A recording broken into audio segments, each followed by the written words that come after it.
Hey everyone, welcome back to K-Korner, the channel where we dive into the wild world of entitled people and their unbelievable stories. Hope you enjoy it, and without further ado, let's go. This happened in mid-January of last year.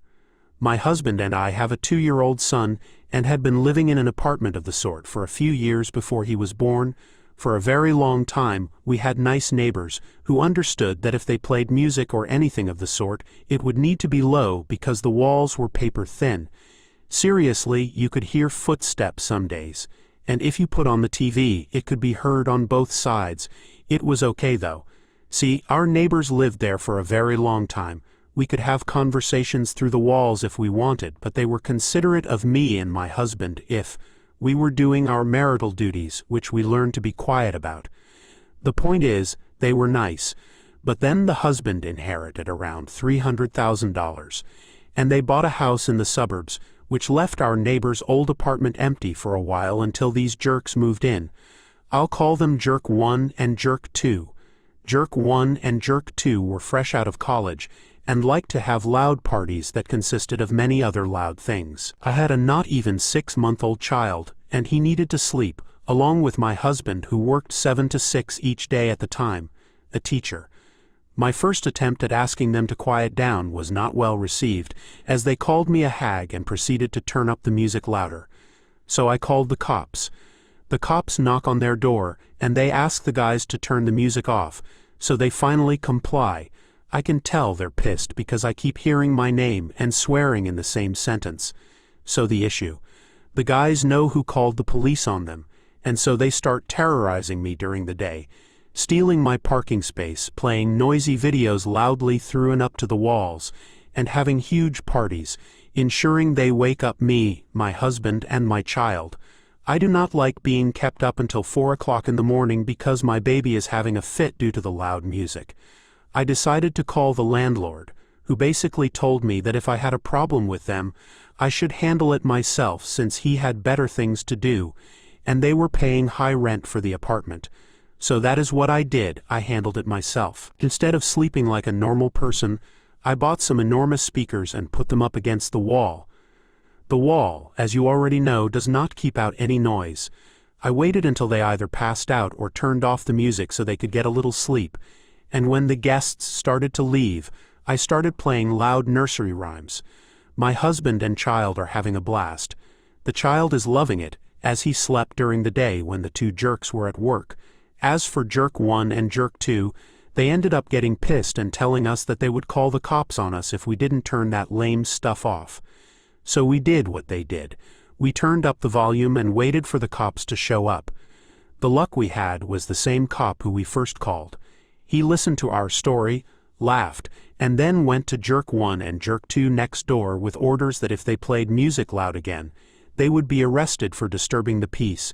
The jerks still didn't learn their lesson, and the day after, as my husband is going to work, Jerk 1 begins arguing with him and punching him a few times.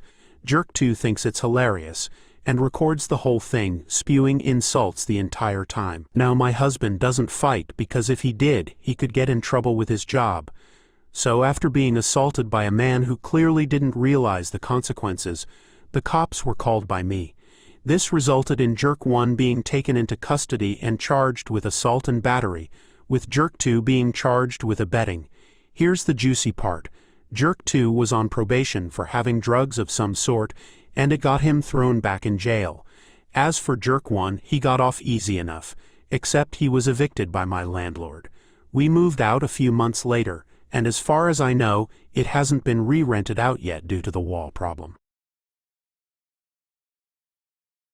I attended a relatively small private high school with a group of students who were mostly from wealthier backgrounds. I was part of a small group of scholarship students from lower-income families. Aside from not having designer clothes, makeup, or fancy shoes like most girls, I was also a bit eccentric, self-conscious, and socially awkward. But then again, who isn't at that age? For the first 3 years of high school, I had a close-knit group of friends, Kevin, Derek, Mark, Donnie, Kate, who meant the world to me. However, at the start of my senior year, Our small group merged with a larger, more popular group because two guys from my circle started dating girls from theirs. Initially, I didn't mind the shift in social dynamics. I met new people and made more friends. But over time, I noticed that my close female friends were getting closer to the large group of popular girls, who were now part of our blended friend group. They began excluding me from their daily outings off campus and occasional weekend hangouts. At first, I was surprised because these girls were always nice to me at school, often complimenting me or walking with me to class. I eventually brushed it off, telling myself that Kate and Donnie were entitled to spend time with other people without me. No big deal, right? Wrong. Towards the end of the year, my oldest friend Kate started hosting sleepovers every other month with all the girls from the friend group, except me. I won't lie, being the only one left out was incredibly painful. It hurt even more because Kate was one of my best friends. When I asked her about it, she explained that she didn't think I'd fit in at these events and that they weren't my kind of thing. She assured me not to take it personally. Despite her reassurances, I was devastated. It hurt being the only girl in our group excluded like this. I tried to push it out of my mind and move on, but every other Saturday, my social media feed was flooded with videos and photos of these girls having a great time at Kate's house without me. To make matters worse, others started noticing that I was consistently left out of these gatherings. When Derek finally asked me about it, I told him that Kate didn't want me there. Seeing how upset I was, Derek invited me to a guys' paintball night scheduled for the same Saturday as the next girls' sleepover. Normally, it was a no-girls-allowed affair, but Derek thought they could make an exception for me since I had played a lot of paintball with my older brothers. It was a kind gesture, but I knew he invited me out of pity. I thanked him and said I'd think about it, while planning to politely decline later. On Saturday morning, I texted Derek, apologizing that my car wouldn't start, a lame excuse I made up. To my surprise, a few hours later, Derek showed up at my house with a van full of his new friends. He didn't want my imaginary car trouble to keep me from having a good time hanging with the boys. Caught off guard and out of excuses, I reluctantly joined them. Initially, I thought I'd feel awkward as the only girl, but I ended up having a great time. They even invited me to play again the following Saturday. The next week at school, word spread that I had been invited to guys' night. I overheard some girls complaining that they had never been allowed to go before, and it wasn't fair that an exception was made for me. Derek, stirring the pot, told them that while he'd love for them to come, the paintball games always coincided with Kate's sleepovers. When Kate suggested moving the sleepovers to Fridays so the girls could attend both, Derek sarcastically remarked that paintball might not be their thing. The next day, Kate approached me and invited me to her sleepover on Friday and to join her and the other girls for paintball on Saturday. I sensed she had ulterior motives, but I was just happy to finally be included in her group. I had a great time at the sleepover. We watched movies, ate junk food, played games, did each other's makeup, and so on. Towards the end of the night, Kate suggested we go for a swim in the pool. I made up an excuse about forgetting my swimsuit at home and went outside to retrieve my keys. As I approached the side gate, I overheard all the girls sitting by the pool talking about me. "Why did you even invite her? Did you see her makeup? No wonder she looks terrible. She only gets invited to paintball because she's sleeping around with half of them." The cruel remarks left me frozen. Kate's mean responses to their insults shattered me. She confessed she was only friends with me out of pity and apologized to the others for killing the vibe with my presence, assuring them it would be worth it when they went to paintball with me the next day. After enduring their hurtful comments, I quietly retrieved my bag and left without saying a word. Later, I texted Kate that I wasn't feeling well and wouldn't be able to take them to paintball. The next day, Derek called me, wondering why Kate and the girls were bombarding him for details about the paintball game location. I finally confided everything in him. Derek was furious and wanted to confront them immediately, but I begged him to keep it quiet. I didn't want to create more drama during my senior year. Reluctantly, he agreed but insisted I wouldn't let this go unchecked. For the next 2 weeks, I kept to myself at school, eating lunch alone in my car. I couldn't bear the fake niceness and small talk from Kate and the others after hearing their true feelings. One day, Derek barged into my car, declaring he had a plan to get back at them. With prom approaching, Kate had asked Derek to help certain guys ask out their crushes from the group. Derek's plan was to orchestrate elaborate promposals with the wrong guys asking the wrong girls in public, making it impossible for them to refuse. I was concerned it might ruin prom for innocent guys, but Derek assured me none of them had planned to go, and they'd likely leave after photos. Over the next weeks, Derek and I nudged the guys into agreeing to the plan. We arranged 12 over-the-top promposals that caused a stir in the girls' group. For instance, one guy asked Donnie over the school's morning announcements, while another proposed to Kate in front of the entire football stadium during halftime. Despite each girl being asked by someone else, the cheering crowd ensured they couldn't say no. The drama among the girls escalated. They blamed each other for luring their crushes and not respecting their supposed dibs. By prom night, many of them were no longer on speaking terms. Meanwhile, Derek and I watched from the sidelines, satisfied with our revenge while eating metaphorical popcorn. Prom night itself saw more drama as the girls, many pre-gaming at Kate's house, ended up in heated arguments, ruined dresses, and even a keyed car. Derek and I enjoyed our evening after their dates eventually left them behind. My mother-in-law inherited approximately 50 acres of land seeded by beautiful, well-known lake. She recalls memories of camping, fishing, swimming, and having wonderful times with her now-deceased brother and family. When she and her brother had children, they continued this tradition and created memories that my husband, to this day, fondly remembers. Her land was located about 5 miles from the main highway, and you had to drive through another property owner's land to get to the land. They never had a problem going to and from her property when the previous owners owned the land. In 1995, a local family purchased the land that led into the family property. The current landowner, Kevin, told my husband that they could no longer enter my mother-in-law's land. My husband basically begged the landowner for access to the family property. He even volunteered to pay a yearly fee to be able to drive through an easement to get there. The Kevin was adamant. No, my husband's family owns several ranches and have a cattle business on the side. The Kevin owns the only feed store in our small town, so we had no other choice but to purchase all our feed from his store. My husband is a businessman and doesn't like to burn bridges. He is a non-confrontational and kind man, almost to a fault. Yes, we know that Kevin had every right to deny access to my mother-in-law's land. But keep in mind that my husband's family is well respected and known in our town. In other words, it's not like we were going to go in there and steal his cattle or loot his property. Being a rancher, my husband is very careful about properly opening and closing gates. Dot and Kevin knew this. Now, even as I type this, I get emotional. My mother-in-law's brother passed away about 20 years ago.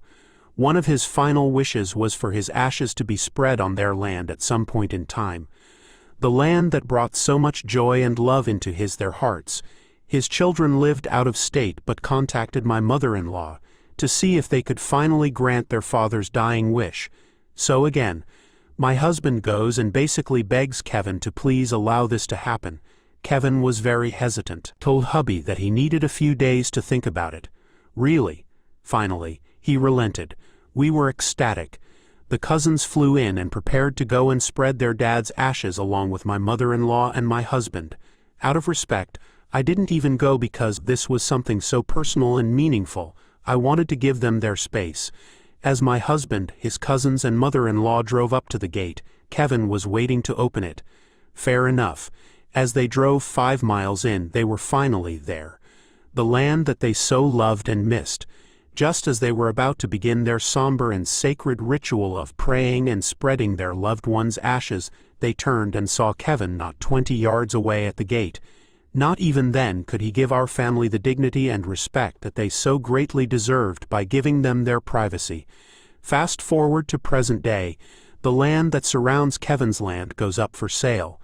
My mother-in-law requested a surveyor to see exactly how the land was positioned. Almost like a puzzle, my mother-in-law, husband, and his siblings were able to find a way to see exactly how they could finally find access to their beloved property.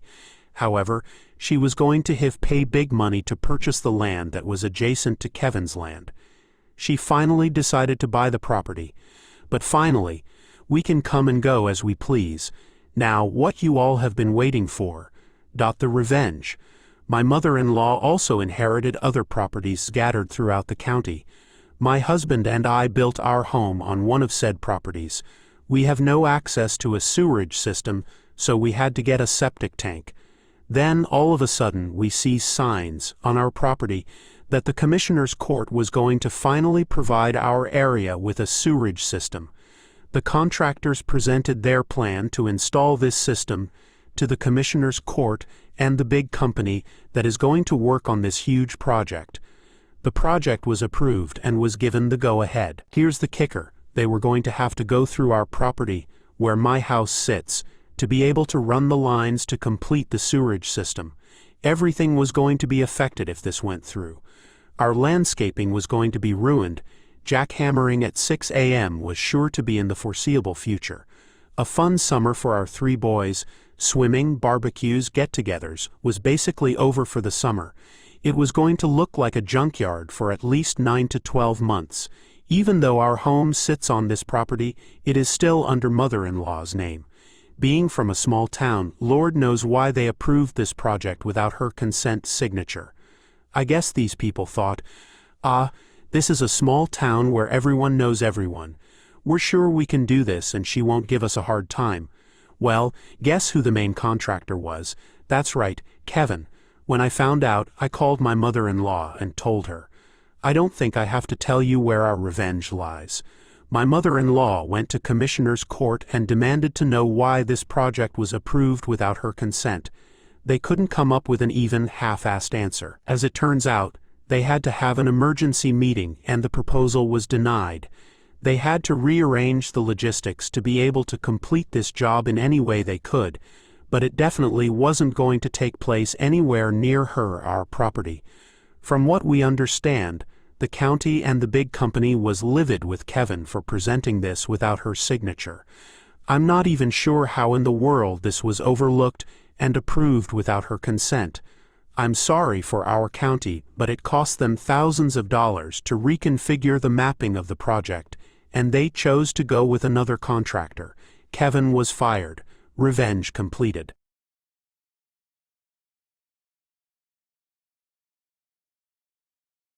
So this happened at the last apartment complex I lived in. Sorry it's so long. My significant other and I were renting a ground floor unit at a really nice apartment complex. I wouldn't say it was a luxury apartment or anything, but our ground floor unit had a little patio off the back that led out into a really nice courtyard area with hammocks, a walking path, outdoor fireplace, seating area, etc. A lot of people walk their dogs out there or let their kids play out in the grass, including us. We have a 1-year-old cane corso. We got her when we'd been living in the unit for about 5 months, and she was only 8 weeks at the time. She's a really good dog and we trained her well. We could let her out to go potty and she'd come right back even if there were distractions, people, dogs out. We always stood on the patio and watched her anyway, because our pet agreement said we couldn't leave our dog unattended. Then we'd go pick up her poop right away if she pooped. Also part of the pet agreement, as I'm sure is standard at most apartment complexes. We kept a small step trash can outside specifically for her poop bags because we didn't want to throw them away inside, and the only outside trash cans were on the other side of the building, which I agree is super dumb. It really was a small trash can, like the kind you'd tuck into the bathroom between the toilet and the wall. We also had her poop bags hanging on our patio door handle for easy access, so we didn't have to hunt for them every time we needed them. This lady and her kid moved in on the ground floor in our building, 2 units down from us. No biggie. We ran into her one day carrying in groceries, and my significant other held open the door for her. She seemed kind of Karen-ish but was polite, and her kid, probably 10 to 11 years old, didn't look up from his phone. Whatever, that's pretty typical of kids these days. They also had a dog. A little black and white fluffy thing, super cute but not trained very well.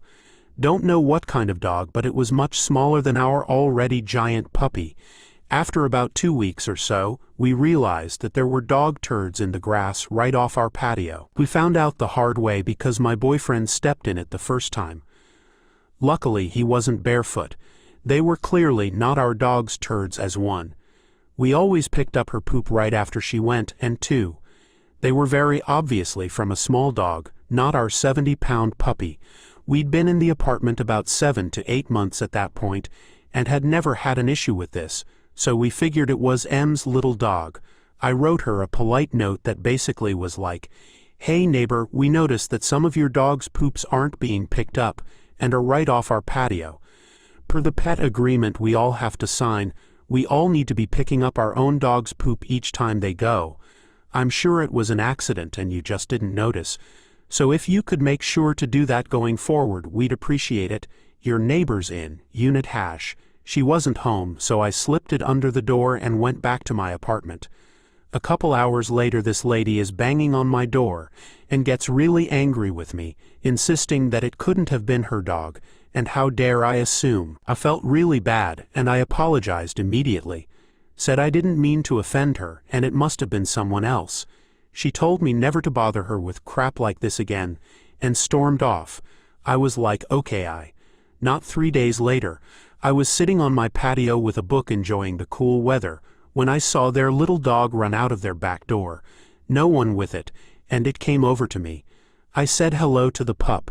I love pups, and then took a crap right off the patio, ran back home and scratched the door to be let in. I saw her kid slide the door open enough to let the dog in, and then closed it again without coming outside to pick up the poop. I was annoyed because here I saw it with my own eyes, that it was their dog and no one was even watching it when it was outside. So I grabbed a poop bag, picked up the poop, wrote another less polite note about her kid neglecting to watch the dog or come to check if it had pooped to pick up after it, and dropped the poop bag and the note on their patio right by the door, then went back to my reading.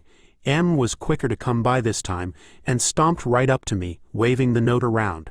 Then stated that her kid was just a kid and probably just forgot to check. I said I didn't care. Her kid was old enough to stand outside for 3 minutes and come pick up the dog's poop. She said, well, there's no poop bags, trash cans on this side of the building, and she didn't feel comfortable making her kid walk all the way around the building for that.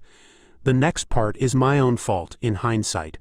I suggested she put a trash can like mine on her patio and leave their own poop bags handy like we do for our dog.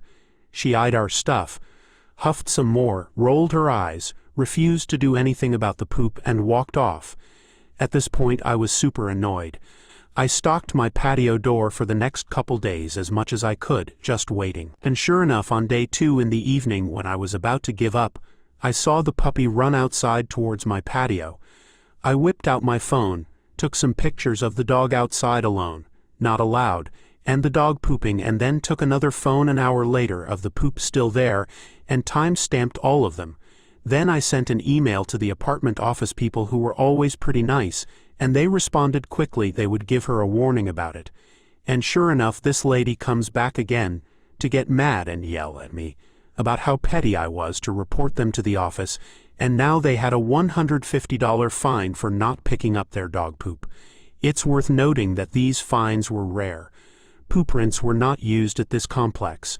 In order for the office to fine someone for dog poop, they had to have proof it was that specific tenant's dog poop, and that it wasn't picked up, hence the photos I'd taken and time-stamped. I told her that I had tried to be nice about it with her twice before, and it was her own fault at that point for not abiding by the terms of the pet agreement we all had to sign, everyone who had a dog at least. She went off about how she's a single mom, and she works during the day, and her precious baby can't be expected to pick up after their dog. I told her that a 10-11-year-old was plenty old enough to pick up after a dog, and that if they weren't responsible enough, then maybe the kid shouldn't be letting the dog out at all, and she should be the one to do it, or maybe whoever is home with him should be looking after it. She got angry, told me I had no idea how to be a single mom. that her mom stays with him during the day and shouldn't be expected to look after her kid and her dog, and she stomped off again. I expected to hear more about it, but I didn't. The ironic part is I am a single mom. My kid isn't my significant other's, and I raised him alone for 2.5 years before I met my significant other. So yes, I do know how hard it is, and I live 1,000 miles from my closest family, so I never even had the luxury of being able to have my mom watch my kid. Over the next couple of weeks, we didn't find any more dog turds off our patio, but we did notice our poop bags were depleting and our trash can filling up way more quickly than usual. I had my suspicions and wanted to test it. We had recently bought some small security cameras inside of our apartment for different reasons, and I had my boyfriend set one up outside on the patio. We faced it where it could see our door and trash can but didn't point to the rest of the courtyard or other people's units. We respect privacy around here. Sure enough, the same evening my boyfriend set it up, I saw the kid walk onto our patio, take a poop bag, walk out of frame, and then come back to throw it in our trash can. Okay, now I'm pissed but also not trying to fight this lady or her kid. So I moved the poop bags to the inside door handle. It's a glass door so you can still see them, but we always lock our sliding door. Next morning, I hear someone knocking on the back patio door, and I go to see her kid standing there looking annoyed. I didn't open the door, I just spoke loudly enough to ask what he needed. He demanded a poop bag for his dog's poop. I said, "I'm sorry, but these are our poop bags for our dog and they weren't free for anyone else to use. The apartment provides poop bags in a dispenser near the trash can on the other side of the building." Kid started demanding a poop bag, saying his mom told him he could use ours, slapping his hands on the glass a few times, trying to scare me. Yes, I'm so terrified of a 10-year-old boy. And finally screaming at me that he's telling his mother on me. I said, "Fine, go ahead. I'll tell her the same thing." Sure enough, a few minutes later, his mom is standing on my patio, also demanding a poop bag for her dog's poop. I denied her a bag and asked her to please step off of my patio, as she was making me feel unsafe and uncomfortable. My significant other wasn't home. She told me I was a bratty child. I'm 24. And she demanded I let her use my poop bags as I had already told her she could before. I said, "No, I told you to get some yourself, and do what I do, keep them close by and put your own trash can on your own patio. Not use the bags I buy with my own money for my own dog, and then fill up my tiny trash can with your dog's poop." I pointed out she could use a plastic shopping bag if she didn't want to buy her own poop bags, or she could use the bags the complex provided on the other side of the building. She kept going off on me, and I finally told her if she didn't leave my patio I'd call the police as she was harassing me. The apartment office was closed on Sundays, and of course it was Sunday. She acted like she was going to call my bluff, but then my boyfriend got home and walked up behind me to ask what was going on, and she ended up dragging her kid away. Again, leaving the poop in the grass off my patio. So once she was gone, I took another time-stamped picture of the dog poop, downloaded the footage from my security camera of her kid stealing my poop bags and throwing them in my trash can, and the footage from them that morning yelling at me and demanding my bags and my denying them, and emailed all of it to the apartment management. I told them that she made me feel unsafe and uncomfortable in my own home, that she and her child felt entitled to come onto my patio and take my belongings. I also went outside, picked up her dog's poop, looked in the trash can on my patio, and pulled out the bags with her dog's poop. They were significantly smaller than my dog's poops, as I'm sure any dog owners could tell the difference in poops of a 12-pound dog versus a 70-pound dog. I went and opened all the bags and dumped the poop straight on her patio right outside the door. On Monday, I heard back from the office lady, who said she would take care of it. By Friday, there was a moving truck and the lady and her kid were moving out. Pretty sure they were evicted or at the very least urged to move before a formal eviction process was initiated. After talking to some of our other, much friendlier neighbors, it turns out we weren't the only ones who had been complaining about her. They'd only lived in the complex for like 2 to 3 months before they made so many enemies they were kicked out. Sometimes I think I should feel bad for playing a part in them getting evicted, but honestly, I can't bring myself to feel guilty about it. Not my fault she was a lazy, entitled witch who couldn't even be bothered to get a shopping bag to pick up her dog's crap. I never heard from her about the turds I dropped on her patio, but I like to think she stepped in them without looking and knew better than to come witch to me about it. Also, I'm sure they were given more than a week to vacate, as those are the tenancy laws here, but she packed up and left like a bat out of hell. Guess she didn't want to stay somewhere. She was clearly seen as an enemy.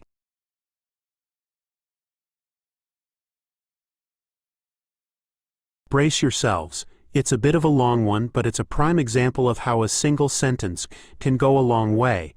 So one summer at university, I took a job in the marketing department of a small manufacturing company, ostensibly creating foreign language advertising material and safety texts, as well as all the social media stuff for their upcoming move into Europe. It quickly became clear a large element of sales was involved, but I didn't mind. I was young and wanted lots of big wins for my resume. The department consisted of myself, another guy for another European language, and one hugely underpaid 16-year-old junior intern. We all worked for an absolute bandit, hereafter the boss, who basically had no relevant experience or competencies but was a smooth talker, and had ensnared the company owner with some kind of evil wizardry. This boss spent most of his time running a side business off his iPhone, only stopping to literally throw things at us whilst we were on the phone banter. To randomly paint the inside of our office jet black, ceiling included, or make insane demands like trying to force a supplier to give us a 40% discount based on our tiny firm's potential. This was all fine and kind of funny, and gave us something to laugh about at KFC during lunch. But the real pain was that whenever anyone made any real headway, sealed a deal with a supplier or vendor, completed negotiations with government agencies, secured a good rate for marketing, found a new opportunity, etc., he would steal the credit. The owner never caught on and genuinely thought the guy was a one-man powerhouse, despite us occasionally leaving evidence or outright telling the owner when we'd done the work, catching the boss out in some blatant lies. It was all just miscommunication in the owner's eyes. This went on for months. We were all on minimum wage or lower as interns, whilst basically doing the boss's job for him, as he repeatedly told us how great he was and how little we understood. We spent the summer confusing the hell out of European CEOs and purchasing directors, who wondered why this mad little English company was using interns for all its international business. The other marketing guy got tired and quit, leaving just me and the junior intern, at which point I was told I had been promoted to lead the project for both countries. At this point I was now on part-time minimum wage, entrusted with planning and executing a foreign market invasion for 2 different countries solo, whilst the boss sold adult toys on his iPhone. Yeah, that was his side business. Even that would have been all right by me if the boss hadn't kept trying to steal credit. At one point he jumped in a foreign language phone call I was making to a well-circulated magazine, and in English said, "I'll take over, Anpassungsbüro isn't really that important," before promptly realizing the other party was about 60 years old, partially deaf, and spoke about 4 words of English. He handed the phone back to me, then went off to tell the owner he'd just landed a great rate on some ad space. Public episodes like this meant our potential vendors sensed weakness, and ultimately proposed a lopsided contract which basically stated that if our products didn't sell a certain volume, we would be liable to pay the vendor pure cash for the remainder. The certain volume was 250,000 euros, net profit, not even gross sales, in the first 12 months. I'd never heard of such a proposal before, and even at 19 I knew it was all kinds of shady. This was the first thing I was perfectly happy to let the boss take credit for. There was no way we'd make that quota, but the clueless boss was so thrilled to have a big number to throw around he printed the contract there and then. It had been mailed to me, but he instantly claimed he had brokered it, the absolute turnip. Now for the pro-revenge.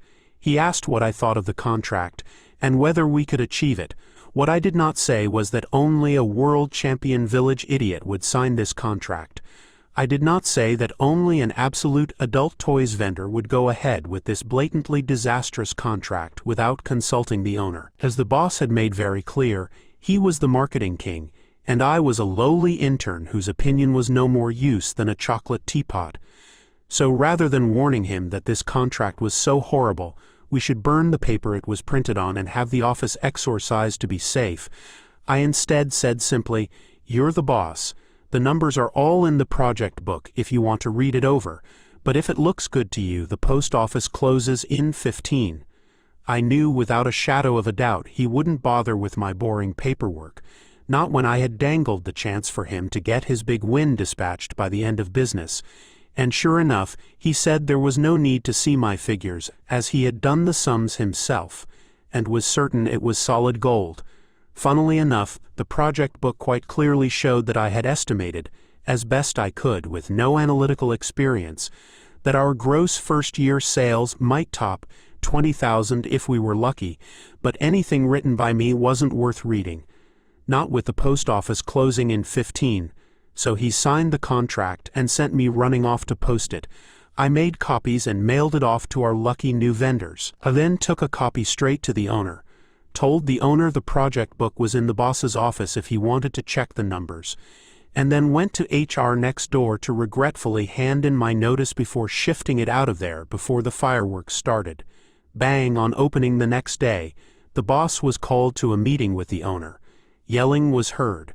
About an hour later, the boss walks off the property, and a hastily typed email is sent out reminding people that only the owner and HR are signing authorized on behalf of the firm. Unfortunately, the contract was still apparently valid, as the boss's title, marketing director, gave him implied authority or something. I'm not a lawyer, and all I did during my final week, with no boss and our project in tatters, was to hang out at KFC with the other surviving intern. I wasn't at any board meetings, shockingly, but the company lawyer was there every day that week, and last I heard the ex-boss was being sued by the company for the damages they had to fork out to the European vendor, which were potentially over 250,000 euros. I doubt that his adult toys dealership made enough to cover his legal fees. Thank you for joining us.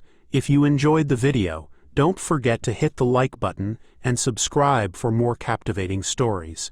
Share your own experiences and opinions in the comments below, and let's keep the conversation going. Until next time, stay tuned for more epic tales.